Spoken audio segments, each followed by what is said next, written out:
Alrighty, I'm here. I'm gonna give a Gagaga deck profile. This is like my personal build. It's not competitive or anything. I don't plan on making it competitive really. This is like one of my fun decks that I just like to play from time to time. It's pretty fun. So alright, let's just get right into it. I play two illusory gentlemen only because it's a good target for Yvonne Illusion Magician. So that's a thing that I like to play over a lot of the other four spellcasters. I play one of Falcott's Cannon. This card's pretty good, not only to special summon, but with its pendulum effect. Since it's a normal spellcaster, this is like the only like pendulum. Like right now, this is a good spellcaster. This is a good dark spellcaster that is level 5 with 2200 attack. I think it's really good for summoning plus the pendulum effect because, as you can see right there, here let me focus. I can just destroy a face-up spell or trap, so it's pretty good against like vanities and stuff like that. Play 2 Veiler. It's pretty standard in a spellcaster deck, I guess. I play 2 of the Gagaga Child.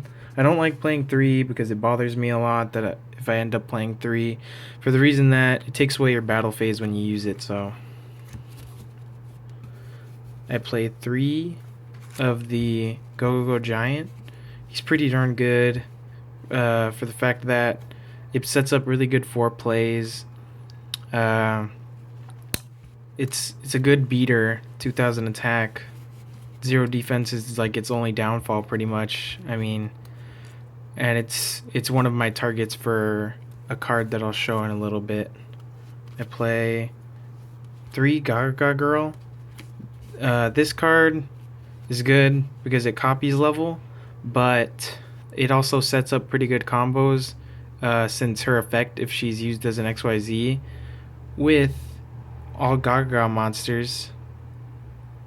It's like if it's only Gagaga monsters in the XYZ materials and her, then it gains the effect that when the card is XYZ summoned, you can make a special summon monster on your opponent's side of the field 0. So it's a pretty good combo with Machu Mech if your opponent has a card that's like over, I think, 28, or it might just have to be 28, and then that's game. Gagaga Sister, play 3 of her. She's good because she's the main searcher of this deck to search for any of your Gagaga spell or traps. Plus, she sets up really good plays because of her whole level combined thing, and then both cards are the combined level. So yeah, that's a really good card. I play 3 Magician. Magician is the standard in any Gagaga deck. You're gonna play 3 no matter what. Always, this is your setup. That's your play setter upper, I guess. I don't know. I play 1 Clerk. Clerk because sometimes if I don't have anything in my hand other than Sister and Clerk, I could just special summon Clerk and then combine their levels and then go into like a Utopia or some rank 4 that's actually decent. I started playing this. I started playing Doomstar Magician because it seems like pendulums are it's getting to the point where they're going to be pretty dominant in the meta, like eventually, from the stuff I've seen in Japan, and it feels like this is going to be a card that I'm going to want to use maybe more than one of later on. It just gives me a free draw for popping one of my opponent's pendulums. I played 2 Powerful Rebirth. It's a Call of the Haunted, but when the card's destroyed, this isn't destroyed.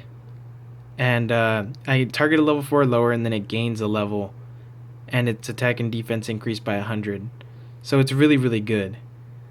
I think it's a fantastic card for this deck because it sets up plays with, if you special summon Sister, it's normally to special summon Sister because she gains a level off of it, and then it sets up for plays that are much higher ranked monsters. 1 Guard Go.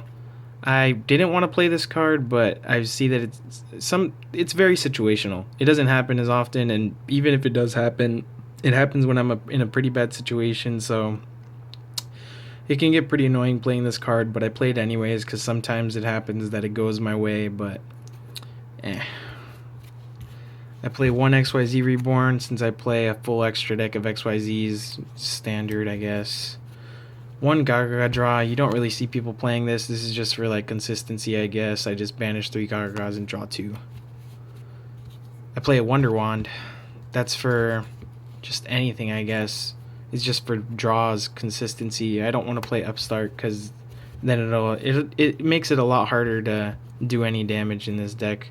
Or the deck doesn't do damage too easily, so yeah. And the lure is basic because I play so many darks. 2 MST, staple. I play 1 Astral Force. This is because of cards in my extra deck, so it'll be self-explanatory once I reveal my extra deck. I play 2 Numeron Force. Again, self-explanatory once I reveal my extra deck. But it's also good because any face-up card, when this card is activated, is negated if this successfully goes off and doesn't lose its target or anything. I play 2 of the Emergency Network. I don't play 3 because this card bothers me sometimes. If it gets too cloggy and I draw too many, it can get pretty annoying. I play 3 Revenge, or 2 Revenge, I guess. I thought I had 3. Oh well.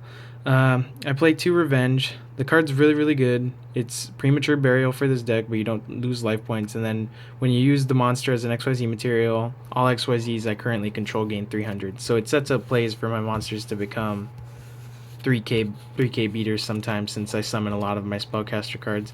I play 3 Onomatopoeia. This is like the main searcher of this deck, and it's the biggest deck thinner ever. I send 1 card from my hand to the grave. It'll normally be a Gagaga monster, or it'll be a Go Golem to set up really good plays. But yeah, so that's my main deck, and that's pretty much that. All right, we're gonna go into the extra deck now. Flip this over. So I played 2 Utopia. My decisions on this is because it's so easy to make 4 ranks in this deck that I played 2 Utopia. Plus, I have other cards that just easy combos with Utopia, I guess. I play Numeron and Astral Forces, so yeah. Manchu Mech. I only play 1. I was thinking about playing more than 1, and I used to play more than 1, and then I thought about it, and I was like, the OTK is good, but I don't always need to do it, and half the time when I do have it, I straight go into this, and I win anyways. There's not really... Normally, stuff doesn't stop me. I play both Utopia Ray Victory and V, since they're both different situation cards. They're both fairly good in their own ways. Just V destroys and deals damage, and then V destroys a monster and deals damage, and then Victory, your opponent just can't activate spells or traps when it attacks until the end of the damage step. So that's why this one's really good. Also, if Utopia monster is on its XYZ material, it can, like, I think it's like Steel Attack, I don't remember. Negate the opponent face-up monster effect. Also, this card gains attack equal to the opponent's monster's attack. Yeah, so it's like an honest for itself, I guess. This card's good. Frozen Lady Justice. I like playing this. I don't go into it all that much, but it's pretty good when I do. 2 level 6 monsters. It's just really good. I like it a lot. It's helped me out sometimes, but I don't normally go into it. I play 1 Norito. I used to play like 3. That was when I played more of a Ebon Illusion Magician build, but then I switched it up. So it's just a Shien. It's a Shien essentially, but with materials. This sets up games. Utopia Beyond. I played 2 of them. This guy just it's fun when your opponent has like a full field of monsters or near full field, and you use this, and then all their monsters are permanently gone to 0. It's really, really good. I play Barian Hope. He's actually good. Like, I was skeptical about this card, but there's been times when I've used him, and it's can pull off some pretty crazy stuff. I play 2 of the Ebon Illusion Magician. This is like my main card right here. I go into this a lot, and the reason being is because of its effects. Is that I could special a normal spellcaster from my deck, so it could be the cannon or the either of the two. It's from my hand or deck, so it's pretty good. So even if I have those in my hand, normally I don't discard them or anything. I just leave them there, sit on them until I get something good. Plus, its effect is when it has an additional effect that when a normal monster declares an attack, I can banish a card my opponent controls. And then I'll normally do like I'll attack and then I'll banish like a face down monster and then I'll just redirect the attack and do it again. It's really good. And then I play Utopic Dragon. This is this has been a pretty good card to me so far. I just discard a rank up card and I can put it on top of Utopia. I could target a Utopia monster in my graveyard and just special summon it, which is pretty good. If I have like Numeron Force or something, and this was on top of a regular Utopia. Also, it's it can negate effects that target this. So like single target effects that try to target this, I can just negate them and destroy them. So it's pretty good against some decks, but not all. And then I play Super Heavy Robot Galaxy Destroyer. I've gone into this maybe like 3 times total that I've been playing this deck for the longest time for fun, and it's okay when it happens, but I don't really ever go into him because it's a pretty situational thing that doesn't ever happen. And normally, when you do summon it and your opponent has like 4 or 5 spells or traps, they normally have something to stop it. So it's all right. So that's pretty much the deck, I guess. I don't really have anything else. I don't play a side since I play this for fun. I don't play this in tournament or anything. So yeah, that's pretty much it, I guess. All right. Thanks for watching.